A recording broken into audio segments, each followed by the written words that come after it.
Good morning, class. So today we will read a new chapter in English literature. After reading Curious Town, we move to the chapter 2, that is the clever girl, Chalak Larki. If you don't know the meaning of word clever, underline it. Write it in your copy और वहाँ पे लिखिए चालाक. Okay. First we try to know the gist of the story. और ये story है, this is a story of a small state in South Africa which was surrounded by enemies. The people were helpless and could not do anything to save themselves. Small town was saved by a little girl who made a clever plan. This is a story of South Africa which is surrounded by enemies. ये south Africa की story है, छोटे से state की जो दुश्मनों से घिरा हुआ है. वहाँ के लोग लाचार हैं, बेबस हैं और अपने आप को बचाने के लिए कुछ नहीं कर रहे. इस छोटे से शहर में एक छोटी सी लड़की रहती है जो एक अपने क्लेवर प्लान, चालाक प्लान से सबको बचाती है. कैसे बचाती है वो हम इस चैप्टर में पढ़ेंगे. So take out your pencil, eraser और pen. If you use now you are in class 5 you can use pen. But एक चीज़ का ध्यान रखें, चूंकि आप पेन यूज़ कर रहे हैं तो आपसे अब गलतियाँ कम होने की उम्मीद की जाएगी, इसलिए आपको पेन अलाउ किया जा रहा है. तो जब भी आप कोई चीज़ लिखें सोच समझ कर लिखें कि एरर कम हो, because you can't rub what you have written with pen. आप मिटा नहीं सकते उसे. So try to be very careful and cautious. So now coming to the story, long ago there was a small state in South Africa. These states were ruled by various kings. Some of the states were as small as a town or a city. The powerful king used to attack their nearby weaker state. बहुत समय पहले एक छोटा सा state था south Africa में, और उस टाइम राजा का राज चलता था. दे वे नो डेमोक्रेसी. राजा राज करते थे और छोटे छोटे स्टेट थे. शहर इतने छोटे स्टेट थे, किसी मोहल्ले इतने छोटे स्टेट थे, मतलब काफ़ी छोटे छोटे टुकड़ों में पूरा साम्राज्य बटा हुआ था और उस पर राज करते थे राजा लोग. There was such a small state called Jamba. तो जिस स्टेट की हम लोग बात करने जा रहे हैं उसका नाम है जाम्बा. नाम याद रखिएगा. The people of Jamba were rich. There were great walls. There were great walls all around the state to safeguard it from the enemy. The Jamba's territory also include many villages beyond the wall. तो जाम्बा एक अमीर शहर था, लोग वहाँ धनवान थे और उसके चारों तरफ, स्टेट की चारों तरफ बड़ी बड़ी दीवारें थी. ये बहुत कॉमन प्रोसेस था पहले के ज़माने में अपने स्टेट को बचाने के लिए, कि जो राजा होते थे या जो वहाँ के शासक होते थे वो बड़ी बड़ी दीवार अपने स्टेट के चारों तरफ बना देते थे ताकि कोई इन्वेड आसानी से ना कर सके. तो जाम्बा इज़ नॉट एन एक्सेप्शन. जाम्बा कोई एक्सेप्शन नहीं था, उसके भी चारों तरफ लंबी लंबी दीवारें थी. Okay, once an adjoining state attacked Jamba. All the villages lying outside the wall were captured by them. Due to Great Wall, the enemy could not enter the state. So they thought of surrounding the state for a long time so that the people of Jamba would starve for want of food and surrender before them. अच्छा, ये भी बहुत अच्छी tactics थी. जो लोग पुरानी movie देखते थे उन्हें पता होगा कि पहले ऐसे ही किसी कंट्री पे अटैक किया जाता था. अगर दीवारें बड़ी कर रखी है उस कंट्री ने या उस स्टेट ने, तो जो इन्वेडर थे, जो एनिमीज थे, वो चारों तरफ से दीवार को घेर लेते थे और किसी को बाहर नहीं आने देते थे, ना ही किसी को अंदर जाने देते थे. इससे क्या होता था, कुछ समय बाद वहाँ पे स्टाविंग की वजह से डेथ होने लगती थी. भूखमरी से लोग मरने लगते थे. लोग सब अपने अपने घरों में बंद हो गए, जैसे अभी हम लोग अपने अपने घर में बंद हैं. बट अच्छी न्यूज़ है कि इतनी बुरी स्थिति भी नहीं है. सो वैसे ही करते थे. नेमीज ने क्या किया, बगल वाले विलेज के लोगों ने उस पर अटैक कर दिया जाम्बा पे. चूँकि दीवार बड़ी थी तो वो अंदर नहीं जा पाए. उन्होंने बाहर से उसको घेर लिया और सोचा कि इन्हें भूख पानी से हम मार देंगे. For almost 3 months, the people of Jamba carried on with their routine life. Gradually, they exhausted all their eatables, rice and wheat. That was not enough hay and grass for the animal. 3 महीने तक तो लोगों ने काम चला लिया. दुश्मनों ने क्या किया था, उनके दीवार को चारों तरफ से घेर लिया था, किसी को अंदर या बाहर नहीं जाने दे रहे थे. तो लोगों को भी 3 महीनों तक फर्क नहीं पड़ा, उनके पास खाने के लायक सामान थे, वो उससे काम चला रहे थे। लेकिन 3 महीने बाद उनके खाने खत्म होने लगे। और जानवरों के लिए घास और हे लिखिए। हे का मतलब होता है कट कट ग्रास या ड्राइड ग्रास या फॉडर। फॉडर मतलब चारा, हे को आप चारा भी एक तरह से कह सकते हैं। फॉडर और grass cut and dried for the use of animal. कटा हुआ घास को सूखा करके, जो पीले कलर का घास होता है, आप लोग देखे होंगे चारा कैसा होता है, दैट इज हे और fodder, both is almost same.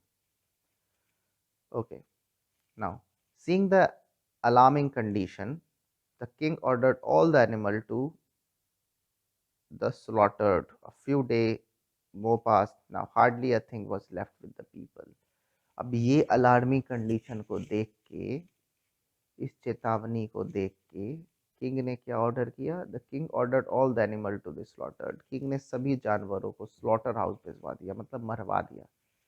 Few days more, कुछ दिन और बीत गए ऐसे। Now hardly a thing was left with the people. अब लोगों के पास कुछ भी नहीं बचा था। जो खाना था वो खा लिया, जानवर था उसे मार दिया, मार के खाया भी होगा, तो अब उनके पास कुछ बचा नहीं था। The king summoned all the people and said, king ने सभी को आदेश दिया या नोटिस भेजा, we have exhausted everything, it may not be possible for us to continue with our resistance and we would all starve and die of hunger. तो king ने सबको संदेश भेजा कि हम लोगों के पास जो भी था हमने वो खत्म कर लिया है। Right the word exhausted. Exhausted word को लिखिए।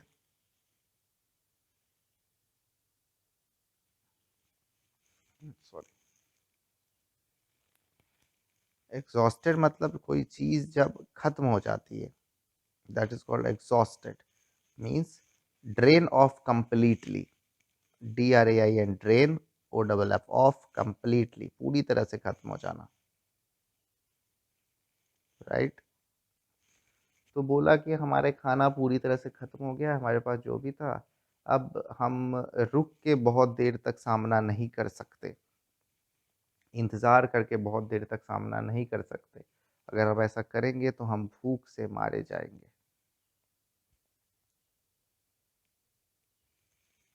The people agreed and surrender for the enemy. लोग एग्री हो गए और दुश्मन को सरेंडर करने के लिए तैयार हो गए। While they were discussing about modalities of the surrender, a little girl named Nancy arrived on the scene. She was only 12 years old. अब यहाँ पे आपको जो हीरो है स्टोरी का वो आती है, उसका नाम है नैन्सी और वो जस्ट 12 साल की है, मतलब बिल्कुल आप लोग के उम्र के बराबर। Nancy is as old as you are. आप सभी भी 11-12 साल के होंगे, 10-11-12 साल के होंगे, तो नैन्सी भी बिल्कुल उतनी साल की थी और वो आती है और कुछ डिस्कस करती है। I can save the state from enemy said Nancy. मैं इस स्टेट को दुश्मनों से बचा सकती हूँ, नैन्सी बोलती है। How? You are too young to fight, moreover we are left with no edibles to survive, no eatables to survive. कैसे? राजा पूछता है, तुम कैसे बचा लोगे, हमारे पास तो अब खाने के लिए भी कुछ नहीं है। तो नैन्सी कहती है, आई वॉन्ट ओनली अ गोट, मुझे सिर्फ एक बकरी चाहिए। What do do with a goat? राजा पूछता है कि आप उस बकरी से क्या करोगे?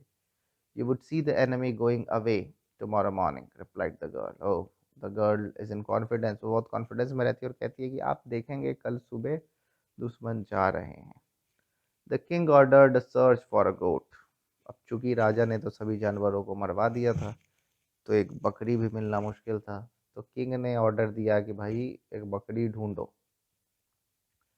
Since all the animal had been slaughtered and they faced great difficulty in locating a goat, but they succeed in getting one.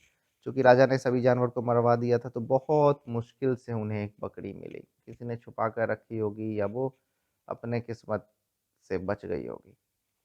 After the goat had brought to the king's court, Nancy asked for rice and gram. People said that they had no rice and gram in the state and all had been exhausted. However, people went away in search and they find some gram and rice and brought it to the court. तो ये situation इतना खराब था कि बकरी को खिलाने के लिए भी उनके पास चावल और कुछ चने नहीं थे। मतलब they have exhausted all their eatables, मतलब पूरी तरह से अपने खाने की सामग्री को उन्होंने खत्म कर दिया था। They have nothing to eat. जब उसने बोला कि मुझे कुछ चावल और ग्राम चाहिए, तो बहुत मुश्किल से लोगों ने खोज कर कुछ चावल और कुछ चने कोर्ट पे हाजिर किए। कोर्ट मतलब दरबार। किंग्स का Kings court, Kings have basically court at that time, उसे हम दरबार कहते हैं, राज दरबार आप लिख सकते हैं। ओके, सॉरी थोड़ा नेट का प्रॉब्लम है। Hmm Nancy asked for rice and gram, people said that there were no rice and gram in the state. ठीक है, तो लोग कहीं से भी ढूंढ के चावल और चने लेकर आते हैं ताकि खाना खिलाया जा सके।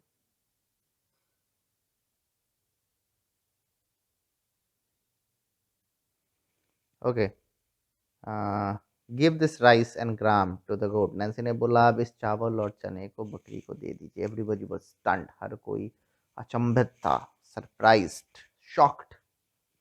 The king said, this is the only eatable left in the state and you want it to be given to a goat. King कहते हैं कि ये केवल खाने की सामान, मात्र खाने की सामान अब इस स्टेट में बची, और और आप चाहते हो कि ये भी हम बकरी को दे दे। Yes, the girl said with confidence. The rice and gram were fed to the goat. उसे बकरी को खिला दिया जाता है। Now open the gate of the state and leave the goat to go into the field, said Nancy. तो अब Nancy कहती है कि गेट खोल दीजिए और बकरी को फील्ड में जाने दीजिए। How is that going to serve the purpose, asked the minister. राजा के जो मंत्री होते हैं वो पूछते हैं कि ये किस तरह से हमारी मदद करेगा, या हमारा जो उद्देश्य है उसको सॉल्व करेगा। इट विल, सेड नैन्सी, ये करेगा, नैन्सी कहती है। But the enemy would catch it, लेकिन दुश्मन इसे पकड़ लेंगे। Yes they will, but you would also see them going away, said Nancy. Nancy कहती है हाँ वो इसे पकड़ लेंगे, लेकिन आप उन्हें जाते हुए भी देखेंगे बहुत जल्द। The goat was let out of the state gate. People saw the enemy soldiers approaching and taking away the goat. People were still bewildered, but they prayed to the god for the best. तो अब क्या होता है? The goat was let out of the state gates. गोट को gate खोल दिया जाता है, और जैसा कि नैन्सी ने कहा था, उसको बाहर की तरफ भेज दिया जाता है, इनेमीज की तरफ। People saw the enemy soldier approaching and taking away the goat. लोग देखते हैं कि दुश्मन आते हैं और बकरी को अपने साथ ले जाते हैं। People were still bewildered. लोग जो हैं, बीविल्डर्ड मतलब आप लिख सकते हैं कंफ्यूज्ड, या मिस्टिफाइड, मतलब आश्चर्यचकित, कि मतलब वैसा कुछ जो वो उम्मीद नहीं कर रहे थे, या आश्चर्यचकित थे। मिस्टिफाइड, MISMYS, मिस्टिफाइड MYSTIFIED, और कंफ्यूज्ड, बिविल्डर्ड। अच्छी वर्ड है, आप ये यूज कर सकते हैं कंफ्यूज के जगह पे as an synonym. Okay, but they prayed for the ghost. वो ऐसा देखकर अचंभित थे, लेकिन वो भगवान से प्रार्थना कर रहे थे कि जो भी हो अच्छा हो। Next day people climbed on the city wall to look for the enemy. They could not see any enemy and informed the king. The king summoned Nancy to the court. अगले दिन लोग दीवार पे चढ़ के जब देखे एनिमी को, तो वहां पे कोई भी एनिमी नहीं था। लोग ने ये बात राजा को बताई। फाइनली राजा ने नैन्सी को अपने दरबार में बुलाया। How did the enemy go away, asked the king. राजा ने पूछा नैन्सी से कि कैसे दुश्मन चले गए। Asked the villager, replied Nancy. Nancy ने कहा आप गांव वालों से पूछिए। People from nearby village were summoned. One of the villagers said, the goat released from the state yesterday was caught and taken away by the enemy. They killed it and tore its stomach open. They found rice and gram in it. Seeing that, they said that it was not possible to defeat Jamba since they had enough food even to feed the animal. Saying this, all of them went away. Wow. तो जब राजा ने गांव वालों को बुलाया तो गांव वालों ने क्या बोला कि जब बकरी यहाँ से निकली थी तो दुश्मन ने उसे पकड़ लिया था, उसे मार दिया और उसके पेट को काटा। उसके पेट को काटने के बाद वो देखते हैं कि अंदर चावल और ग्राम्स है। ये देख के जाम्बा के दुश्मन बहुत डिस्करेज फील करते हैं। उनका कॉन्फिडेंस बिल्कुल लो हो जाता है और वो ये सोचते हैं कि जाम्बा को हराया नहीं जा सकता, क्योंकि इनके पास इतना सारा खाने का सामान है कि वो अपने बकरियों को भी चावल और चने खिला रहे हैं। So it was a very clever plan. और वो समझते हैं कि अब गेट के बाहर खड़े होने का कोई फ़ायदा नहीं, इनके पास अब भी बहुत सारा खाना है। लेकिन हम जानते हैं कि असलियत ऐसा नहीं होता, और ये सोच के वो चले जाते हैं। दस अ लिटिल गर्ल सेव जाम्बा from the wrath of enemy bye her intelligence. और इस तरह छोटी सी तन्नी लड़की जिसका नाम है जाम्बा, जिसका नाम है नैन्सी, वो जाम्बा को इतने बड़े मुश्किल से और दुश्मन से अपनी चतुराई से बचा लेती है। रैथ रैथ का मतलब आप लिख सकते हैं एंगर, या फिर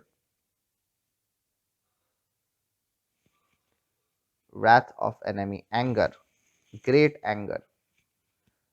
दुश्मन के गुस्से से, दुश्मन के अटैक से वो एक तरह से अपने बुद्धि का इस्तेमाल करते हुए बचा लेती है। So this is the story of Nancy who is indeed a clever girl. तो अब हम लोग एक्सरसाइज की तरफ चलते हैं। यहाँ पे कुछ वर्ड्स दिए हुए हैं, मैंने भी कुछ वर्ड्स आपको लिखवाया है, आप इन सभी को याद करेंगे। उसके बाद क्वेश्चन आंसर करेंगे हर दिन की तरह। Tick the correct option, true false, very short answer, answer in short, describe करना है वोकेबलरी को, यूज़ का शार्प करना है, आप वर्ड सेंटेंस बनाने हैं, वेरी गुड।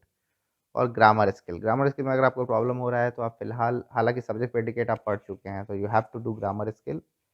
राइटिंग प्रैक्टिस आप बाद में डील कर सकते हैं या मैं खुद करवाऊंगा, अगर आप करते हैं that is very good. So that's all for today. Listen to this video again and again until you don't understand the concept. We will meet next day. Till then, take care. Bye.